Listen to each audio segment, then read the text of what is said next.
Hi everyone! So I am very excited about today's new art experience. That is what I'm gonna call testing out new art supplies from now on. It sounds very fancy. We're gonna try out the Jelly Cup Gouache. I'm pretty sure that you have seen or heard of the Jelly Cup Gouache sets before. They have been all over YouTube. It was a while ago though, but I am always late to these kinds of things. But I am very excited to try these out.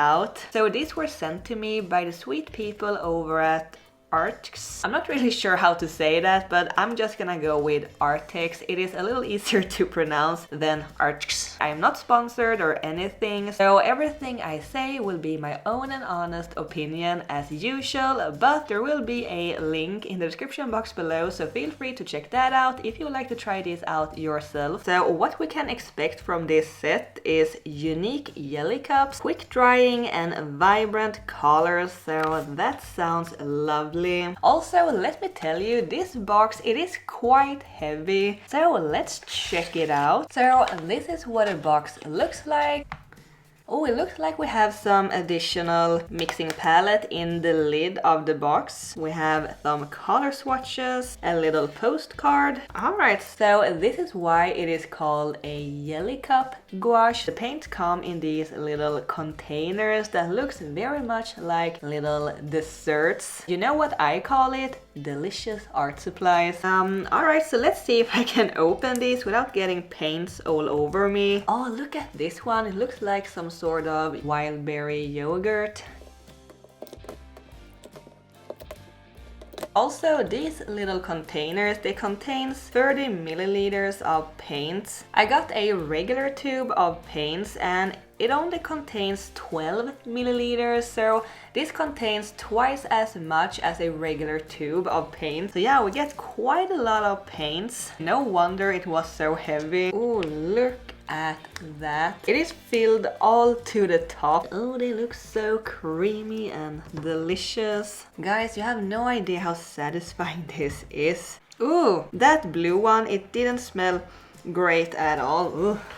Oh my gosh, not only does that blue paint stinks, but it also made a mess. I am a little worried having such bright colors right next to the white ones. So yeah, there we have them. Look how creamy and delicious they look. Not that blue one though, it smells and it stained my nail. It looks a bit risky having the paints exposed like this. I feel like it isn't something that you give to your kids to play with. I mean, you will get paints everywhere. And I also hope that this lid will keep a good seal so that the paints won't dry. I am a little worried about contamination from the colors right next to each other. But yeah, let's swatch them to see what they look like and also what they feels like. Alright, so let's swatch these jelly cups. The color order in the box is a little odd, I feel like. I like having them in some sort of color order, but I thought since I will just be scooping up the paints out from the palette anyway, it doesn't really matter. But as I mentioned before, the paints are very nice and thick and creamy. They looks really great and pigmented, and as usual, gouache dries with a matte finish, unlike acrylic paints that has a little more shiny finish to it. And for some reason, the black and the smelly blue paints looks a little more shiny though. Gouache is also opaque, so you can layer lighter colors on top of darker ones, and I'm pretty sure that most of you know what gouache is, but I might as well mention it anyway. Gouache works a little like watercolors in the way that you can reactivate it with water, but it has the same consistency and opacity as acrylic paints. But yeah, so far they looks great.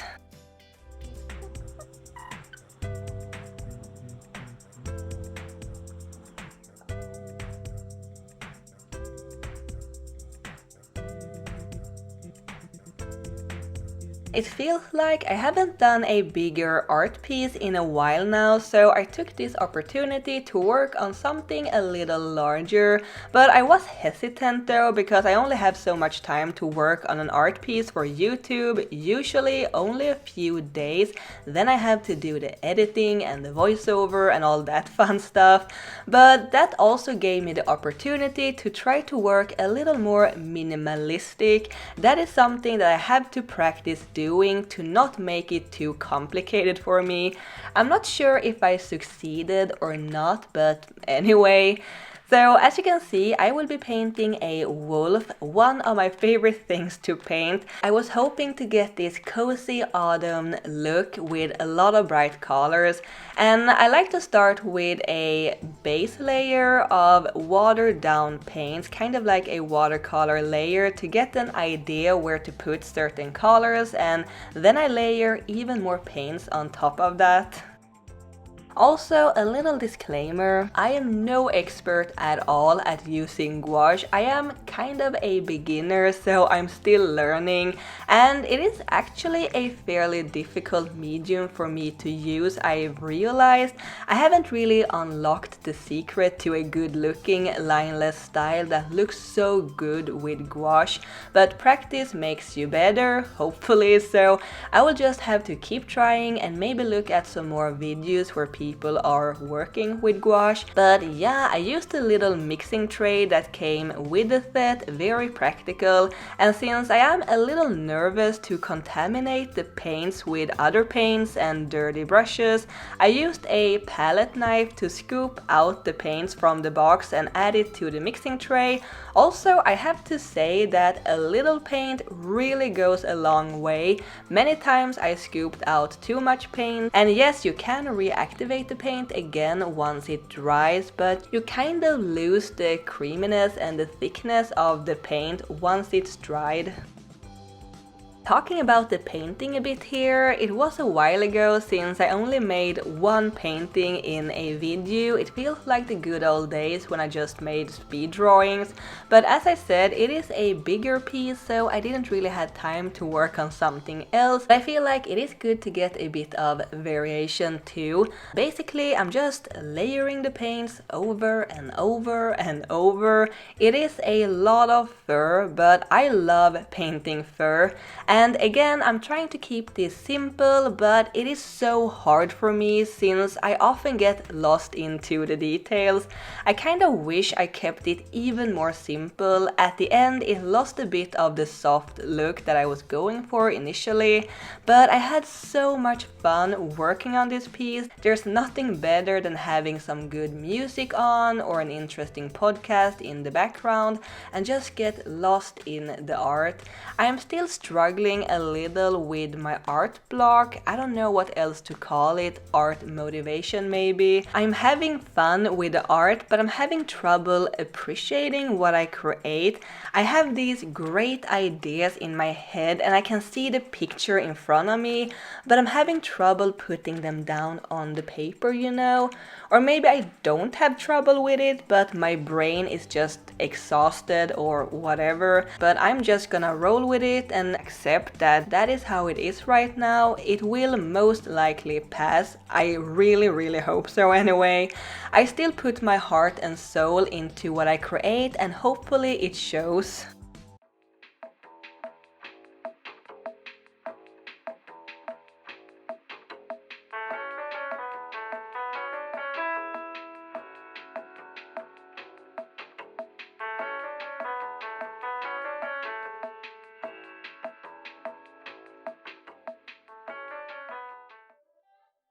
And yeah, I might as well do a little life and art business update while you're watching this. It is hard to only talk about the art when I'm just doing the same thing over and over. I really wish sometimes that I would do studio vlogs. It seems like a lot of fun and a good way to share updates and what I'm working on, but I'm not really a very talkative person when I'm in my creative zone. Maybe I could do vlogs filmed over a few weeks or so and get little pieces here and there, but yeah. Anyway, Cattober, my art prompt challenge for October, have been going on for a couple of days now. Super excited about that. It is so amazing and fun to see what all of you that are participating are creating. All the art and the cats, they are so unique and creative, and I am blown away by how many that are joining in. I mean, I expected a few to join, but I never thought that this many would participate. It is amazing. I love seeing all the different kitties every day, and I was thinking that once October is over, I will do a sketchbook tour of my own Cattober challenge, and it would be so much fun to feature some of your work as well, like a few pieces from each prompt perhaps. Also, some other news, I will soon be launching my Patreon page. Not exactly sure when, but soon, hopefully. I was hoping to do it this week, but with everything going on with Cattober, I feel like I need to get that started first. But I will have a link in the description box below if you'd like to check it out. I'm not really sure how much you can see of it right now, but maybe give it a follow or however it works. There will be coloring pages for those who are interested in that, behind the scenes, work in progress, voting polls, bonus videos, and some other goodies. I love to offer some custom drawings as well, but we'll see. I'm also hoping to open my Etsy shop again, but I need to do one thing at a time though, or else I will just get overwhelmed and I will curl up in a ball on the floor and do nothing. But hopefully I will be taking commissions and sell some pins and stuff like that. I've really been missing doing shop stuff, and that is also why I feel like doing vlogs would be a lot of fun to show some of the work behind the scenes. But yeah, as I said, maybe I should put that on Patreon. We'll see. There is a lot of we'll see in this video. But yeah, lovely paints to work with. Thank you very much, Arrtx. I think I do prefer having the paints in tubes though. It is easier to just squeeze out the paints than having to deal with palette knives and stuff. But on the other hand, these paints will last forever. The cups are huge, vibrant colors, smooth paint. I can really recommend them. I think there are different sets to choose from too if you would like some other colors. So yeah, let's get back to the art for a little bit. I think something that I need to figure out with gouache is what kind of style that I want to go with. My style changes a bit depending on the art medium, and since gouache is still kind of new to me, I haven't really figured out how to approach the way I like to paint. So I think this was a great little practice session. I think I figured out some ways that I like to paint, and I find it a little weird though that the wolf's head is just floating there in the middle of all the leaves. I was thinking of making the background a little darker and have the head blend in a bit more, like it is peeking through the leaves, but I kinda didn't want to mess around with it too much. I've done so much art lately where I have just messed it up in the last minute, so I decided to stop while I was still kind of happy with it. I feel like the wolf, it looks a little too grey and maybe a little flat, but then on the other hand I tried to work a little more minimalistic. The yellow or the beige parts of the fur, it turned out a little too yellow. It was supposed to be a more brownish color, but I kind of failed when mixing the paints apparently. I tried to add some more colors in there, but it is hard to change the color without messing with it too much, and as I said, I didn't want to mess with it too much. I am overall happy with this. I think adding some warmer tones like red and this reddish purple at the very end to the background and to the leaves, it really saved this piece. It needed some more colors to make it pop, and I'm really glad I made that decision. But yeah, I hope you enjoyed the video and the art. It will be available in my Redbubble store. Link is in the description box below, and there will also be a 15% discount code. Anyway, thank you so much for watching. Please subscribe to my channel if you haven't already, and I hope I will see you next time. Keep drawing my happy cat. Bye!